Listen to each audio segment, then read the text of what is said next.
Oi pessoal, então hoje eu vou falar com vocês sobre esse livro da Lígia Fagundes Telles. Os contos, na verdade, não é um livro, é uma reunião de vários livros de contos da autora. Eu estava há muito tempo querendo falar sobre esse livro com vocês. Antes de continuar falando, eu queria convidar vocês para seguirem o canal, se inscreverem, ativarem o sininho. Por favor, curtam esse vídeo e comentem o que vocês acharem, tá bom? Aqui tá, então, a capa do nosso livro, da Companhia das Letras, muito bonita, eu amo essa cor, as minhas unhas até pra combinar. A foto da Lígia é bem novinha, o que eu gosto desse livro é que ele é grande e o nome da Lígia fica em destaque depois na prateleira. Um livro de capa dura, bem bonito. A folha de guarda é esse azulão. Foto da Lígia.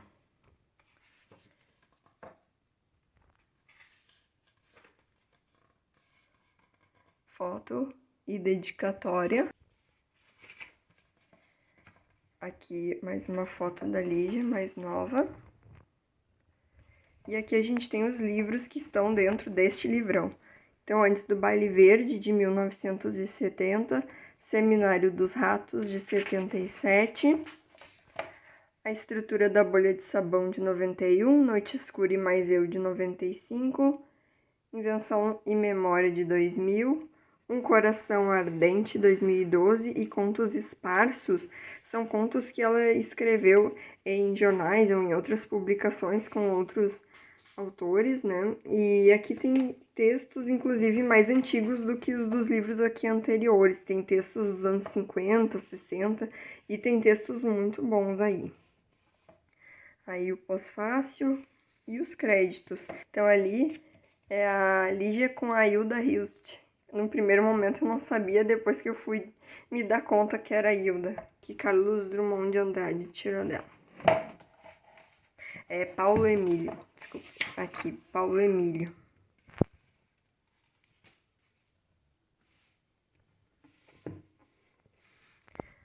As letras bem grandes. Então, minha gente, esse livro aqui, para falar minhas impressões gerais sobre ele, além de ser um livro muito bom, é um livro que me chamou a atenção algumas características da Lígia. Algumas eu já tinha percebido. O primeiro livro que eu li da Lígia é o Antes do Baile Verde. Não sei se dá para enxergar direito. Esse livro eu li na adolescência para o vestibular, que era leitura obrigatória. Esse livro está contido neste aqui.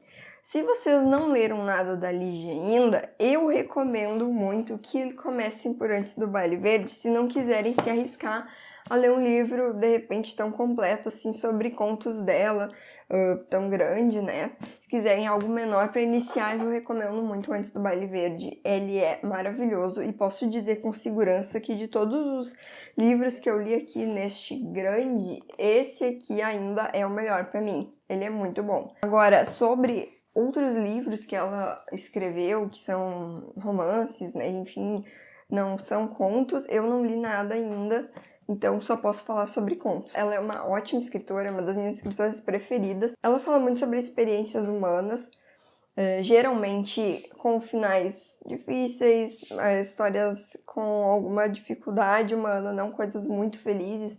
Ela fala muito com linguagem simbólica, fantástica, nem sempre é fantástica, mas eu diria que uma das grandes características da Lígia é o mistério.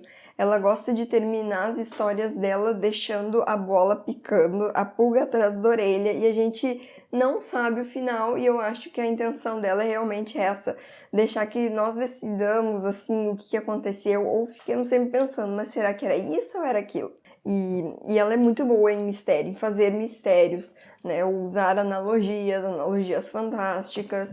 Outra coisa que me chamou muita atenção nesse livro é que a Lígia tem alguma fixação pela cor verde. Eu escolhi verde aqui, não foi por acaso, né? Para homenagear. Além do título, né? Antes do Baile Verde, realmente eu encontrei a palavra verde em muitos contos aqui Apesar da Lígia realmente ser uma pessoa que fala muito sobre cores e fala muito sobre detalhes, ela consegue fazer a gente se sentir no ambiente que ela está descrevendo.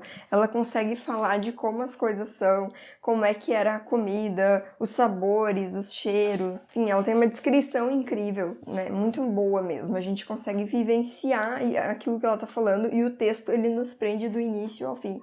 Realmente são textos assim que tu começa e tu vai até o fim, mesmo que às vezes o conto seja longo, ela é muito boa a narrativa dela. Eu vou separar alguns contos de cada livro e vou tentar ser sucinta, porque são muitos contos. Então, antes do Baile Verde, eu vou falar para vocês sobre o próprio texto, Antes do Baile Verde. Ele é um texto muito interessante, porque a gente tem aí duas moças conversando. Uma é a patroa e outra é a empregada, né? Mas elas estão discutindo sobre a saúde do pai dessa moça, que é a patroa. A patroa diz que ele tá bem, e a empregada diz que não, ele pode nem passar de hoje. Ele tá num quarto, assim, fechado, e elas estão se arrumando para um baile, o baile verde, né? Então elas estão botando lantejoulas no rosto, lantejoulas verdes. E eu sinto que, assim, o grande foco desse texto é a questão de fazer aquilo que a gente tem que fazer, o nosso compromisso, ou fazer aquilo que a gente tem vontade. A personagem, ela parece que quer acreditar que o pai dela está bem e vai ficar bem, né, que vai dar tudo certo, porque ela quer muito ir pra festa dela, pro baile, né? Então eu sinto que essa é uma mensagem contida nesse texto. Quantas vezes a gente não fica nessa situação entre fazer o que tem que fazer e o que quer fazer. Tomara que a gente sempre escolha o que a gente precisa fazer, porque numa situação ainda mais dessas de vida e morte, pode ser que a gente não tenha uma oportunidade depois. O Natal na Barca, esse texto eu achei maravilhoso, né? Então a gente tem a narradora aqui contando pra nós que ela entrou numa barca que tinha uma senhora com uma criança, uma senhora jovem, uma criança e mais um senhor que ela não se detém muito. É noite de Natal, na verdade é madrugada, e em determinado momento ela acaba colocando a mão na água e sente que a água tá gelada e ela diz, nossa, que água gelada. E eis que essa mulher com a criança no colo responde pra ela, mas de dia ela é quente e verde. Ó, o verde aí de novo. Essa moça com a criança vai contar um pouco da história dela. E essa história dela, gente, é uma história muito triste de perda de um filho anterior, mas vem com uma emoção relacionada, eu diria, ao Natal, porque ela diz que em determinado ponto ela tem um sonho e nesse sonho ela vê o filho dela com o menino Jesus no céu. É noite de Natal, né? Então o texto vai tratar sobre essa questão da esperança, também vai nos gerar uma grande aflição, porque enquanto essa narradora tá nos contando isso, ela conta que ela começa a enxergar o bebê e vê que o bebê tá ficando roxinho, paradinho, quietinho. Ela começa a entender que esse bebê, na verdade, já morreu, porque essa mãe estava indo justamente buscar assistência médica para o bebê, porque ele estava doente. Então, a narradora, aflita de ouvir uma história triste, começa a prever uma nova história triste que vai acontecer dali em diante, que é a perda de mais um bebê. No entanto, eu não vou dizer para vocês se isso vai acontecer ou não. Vou dizer para vocês pensarem no que essa mulher falou. De manhã, esse rio, né, ele é verde e quente, então dá essa ideia de contradição que a Lígia adora fazer e faz muito bem. Até eu vou ver se encontro aqui, vocês podem encontrar aqui no YouTube textos narrados que as pessoas leem essa história. Eu encontrei uma aqui que eu achei fenomenal o jeito que a senhora lê, ela deu uma vivacidade assim pro conto lido que ficou maravilhoso. E deu um chá bem forte, 3 xícaras, é um conto que não tem nada de fantástico, mas a Lígia consegue fazer uma simbologia com o que a personagem está vendo e com o que está acontecendo na vida dela. Ela adora símbolos, ela adora analogias de coisas, componentes que estão ali no ambiente e que tem alguma relação com o que está acontecendo com o personagem. Nesse caso é o chá, tem uma borboleta que pousa numa flor e começa a sugar essa flor. O Jardim Selvagem é uma história do ponto de vista de uma criança e a Lígia explora bastante isso. Vários contos nesse livro são do ponto de vista infantil, o que eu acho sensacional, porque algumas coisas parecem que são desimportantes quando a gente olha no mundo das crianças, né?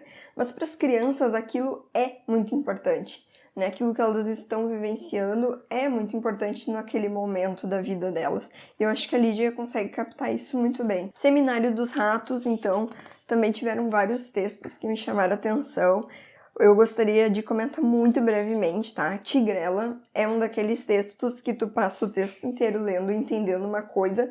Ao chegar no fim do texto, tu entende que pode ser completamente diferente e aí tu tem que repensar tudo aquilo que tu leu. Eu gosto muito desses efeitos. A Sauna é um texto em que o narrador vai aos poucos, à medida que a gente acompanha o fluxo de pensamento dele, a gente vai percebendo a história dele e o tipo de caráter que ele tem, quem ele é, o que ele fez no passado. Isso pode nos incomodar um bocado. A Presença, gente, é um texto que eu achei muito interessante, de um rapaz que chega num hotel, e é um tipo de hotel ou pousada que só tem idosos, e ele meio que acaba se contaminando um pouco por aquele ambiente. É bem interessante. Noturno Amarelo. Eu não sei se vocês já viram aquele tipo de filme. Eu me lembro, por exemplo, de Anastácia, o desenho aquele antigo, que o personagem, ele chega em um ambiente que ele já esteve em algum momento na vida dele, e esse ambiente desperta memórias na cabeça dele, e de repente parece que ele consegue enxergar as pessoas e as coisas acontecendo como já aconteceram há um tempo atrás. Então, esse texto é um daqueles que nos deixa em dúvida se a personagem está vendo mesmo pessoas, fantasmas, mas a impressão que eu fiquei é que ela está reavivando a memória dela. Outra dúvida que eu fiquei, e por favor me digam o que vocês acham, caso vocês já tenham lido, é se nesse Noturno Amarelo a personagem realmente chega nesse lugar, porque a impressão que eu fiquei é que ela também está imaginando o local. O que acontece? Ela tá numa estrada, aparentemente com um companheiro dela, marido, não me lembro se explica bem, e aconteceu alguma coisa com o carro, e ele tá tentando consertar. E ela sai caminhando para se afastar dele, tô com a cabeça cheia, né? Ele tá sendo um pouco grosseiro, inconveniente, e ela vai andando e chega numa casa, nessa casa que aparentemente ela viveu em algum período na vida dela. Só que o que eu achei muito descabido é ela tá numa estrada qualquer, e de repente andou um pouco e chegou numa casa que era dela. Então a impressão que eu tive é que a casa também era imaginária, ela entrou para dentro das memórias dela. É essa a impressão que eu fiquei. E nessas memórias a gente vai ver personagens do passado, da família dela, e com todos eles ela parece ter algum tipo de dificuldade, de rusga, de alguma coisa que não ficou bem resolvida. O texto A Consulta eu achei muito divertido. Eu até comentei com ele quando eu falei do livro Preparação para a Morte, né, que tem uma questão de morte no livro. Mas basicamente é o seguinte, não sei se a palavra seria sanatório, uma clínica em que estão pessoas com problemas psiquiátricos, só que nessa clínica eles têm um cuidado de pacientes e profissionais, ninguém usa uniforme, para que todos se sintam iguais. E o que acontece é que em determinado ponto chega um paciente muito bem vestido, de blazer e calça social, e o médico solicita ajuda dele. Ele diz, nossa, como tu tá bem vestido hoje, tu parece muito bem, eu preciso de uma ajuda tua. E ele se prontifica na hora, claro, doutor, que tu precisar. Então eu preciso que tu atenda os telefonemas e anote o recado caso alguém chame. Esse paciente diz, tudo bem, ok, eu faço isso. O médico sai e o paciente fica ali no consultório e eis que chega um homem que aparentemente nunca teve consulta com esse médico e diz, oi doutor, tudo bem? Eu gostaria de conversar com o senhor, sei que não marquei horário, mas eu tô muito angustiado e queria falar com o senhor. Eu já imaginei o que ia acontecer, será que vocês também imaginam? Esse paciente ia tomar o papel de doutor em vez de se revelar quem realmente era. E de fato ele fazia isso, eu disse, claro, pode entrar. Fica à vontade. Então ali fica bem engraçado. Eu realmente achei, eu sei que o texto não é totalmente engraçado, ele foi falando de coisas difíceis, mas é interessante a gente ver o paciente tomando com toda a tranquilidade do mundo, aliás, com toda a segurança do mundo, o papel de médico a partir dali. A Estrutura da Bolha de Sabão, acho que foi um dos livros que eu menos gostei, só destaquei duas para conversar com vocês. Um é o Espartilho, esse é realmente um texto muito bom, e eu fiquei pensando, por que eu espartilho? Eu custei para entender, e aqui no texto final, tem o olhar de uma mulher, da Valnice, ela comenta que o espartilho é esse instrumento que tu aperta e puxa, né, para segurar toda a postura da mulher, e isso tem a ver com o papel que a avó fazia na vida da neta de ser muito controladora. E eu realmente gostei desse texto pelo seguinte, além de todo um contexto histórico que ele tem do nazismo, e de uma família, e de uma cultura de escravos, né, de ter escravos negros, então tem toda essa questão, assim, tão difícil, discutida. Essa neta, ela viveu a vida inteira sob o jugo da avó. Vai chegando um ponto que ela começa a se desvencilhar dessa avó, e mesmo que não pelos meios que ela adquiriu, mas parece que mentalmente ela consegue se desvencilhar, se sentir livre e feliz apesar daquela avó, e aí a avó já se sente que perdeu só nessa questão dessa liberdade espiritual, mental que a neta consegue atingir. A Confissão de Leontina, eu achei um texto bem difícil por ser muito triste a história dessa mulher. Ela vai contando toda a vida de sofrimento que ela teve desde a infância, as pessoas que foram exploradoras com ela, com a família dela, e então, assim, é um texto difícil, mas mesmo assim foi um texto que me prendeu bastante e que eu acabei gostando.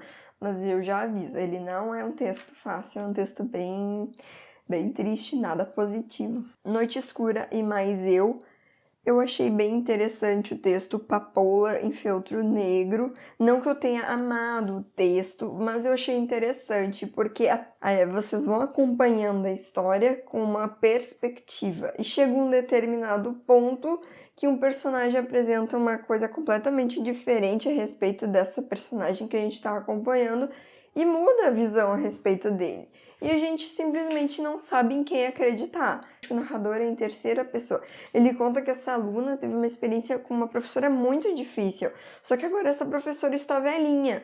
E aí, no fim do texto, sem dar muito spoiler, essa professora velhinha, ela vai dar a visão que ela tinha a respeito dessa aluna. E aí a gente fica sem saber quem era verdadeira. Mas isso é a Lígia, é assim que ela faz. Não vai te dar a resposta. Mas é interessante, né, essa ideia de que duas pessoas podem ter pontos de vista completamente distintos a respeito de uma mesma situação. O texto Anão de Jardim conta a história de um anão de jardim. Ele está narrando a história para nós. Mas, apesar disso ser algo que parece engraçado, divertido, de novo, os textos da Lígia sempre têm algo assim um pouco mais amargo, um pouco mais difícil, um pouco mais triste. Aqui também a gente vai acompanhar uma história de uma família que teve um desfecho complicado. Mas é bem interessante pensar que é o ponto de vista de um anão de jardim. O livro Invenção e Memória, eu até anotei aqui que são memórias da própria Lígia, em parte invenção, porque são contos inventados, em parte memórias dela, e às vezes um pouquinho de invenção dentro da memória dela. Então tem muitos textos aqui que a gente não sabe se ela está se referindo a ela mesma, mas tem um que não deixa dúvida nenhuma, que é o Rua Sabará 400, porque ela chega a falar um nome, Paulo Emílio, Gofredo, e ela até fala aqui, num determinado texto, que ela e o marido estão conversando sobre Dom Casmurro. E ela faz no texto um comentário a respeito de Dom Casmurro, que eu vi numa entrevista a própria Lígia falando exatamente esse mesmo comentário. Então ela tá assim escrevendo sobre ela e sobre a família dela numa determinada noite na casa dela. Então bem legal o texto. Tem o texto Se És Capaz, que é a questão do envelhecimento e da consciência que começa a pesar em determinado ponto da vida. O Tira, gente, eu achei muito interessante, porque assim, histórias de vampiro, elas às vezes estão meio batidas, eu acho, né? A gente tá numa época super vampiresca, Crepúsculo e outros tantos textos de vampiro, até as histórias de vampiro antigas que a gente via. E aqui a Lígia fez um conto de vampiro completamente inovador. Potira, vocês veem que é um nome que vem... Então é uma mistura, assim, do indígena, do tupi, guarani, como eu falei, e com vampiros. Uma história muito inovadora.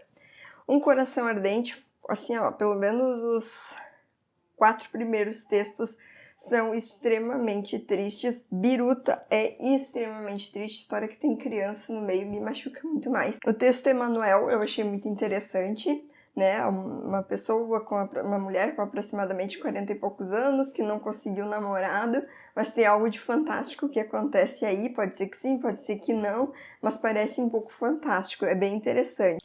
Ela começa o texto dela no meio de um diálogo, mas tu vai juntando as peças e até o final tu entende qual é a situação que o personagem está inserido. O Noivo também é um conto interessante, de uma pessoa que perdeu a memória e começa a entender o que está acontecendo com ele, mas tudo sem memória. E dos contos esparsos, gente, eu gostei bastante do que li. Particularmente o Tesouro foi um dos textos que eu achei melhor. Também dessa visão infantil, o menino tem um mapa do tesouro e ele tá vivendo numa casa que todo mundo, assim, né, é bem rédea curta com ele, a governanta, e ele se manda pra ir atrás desse tal tesouro na praia. Só que a gente vai ver que esse menino vai ter uma jornada completamente distinta daquela que ele pensou no início. Tudo vai acontecer com ele. Ao final do texto, ele vai... Isso não é um grande spoiler, mas ele vai amassar o mapa do tesouro e jogar longe, porque ele vai sentir que aquela aventura que ele viveu da realidade foi muito maior do que aquela que ele pretendia, né? Aquela brincadeira que ele queria fazer. Né, e tudo na visão da criança. Achei muito interessante o texto. E são todos, como eu falei, textos anteriores até ao Antes do Baile Verde. São contos muito legais. Então, gente, aqui fica a minha recomendação para vocês. Falei bem por cima dos textos, dos contos aqui contidos, porque são muitos, mas eu espero ter instigado um pouquinho vocês a conhecer mais a Lígia, os contos dela, porque são contos maravilhosos, tá? Tem muito mistério, muita dúvida, coisas fantásticas, coisas tristes, coisas muito humanas, grandes reflexões que a gente tira daqui. E é um livro, assim, que a gente lê fácil, a gente se diverte com ele. Claro, às vezes são leituras mais duras, mas realmente eu gostei muito dessa coletânea que a Companhia das Letras fez e recomendo fortemente. Peço novamente que vocês se inscrevam no canal, curtam o vídeo, comentem o que vocês acharam e até o próximo vídeo.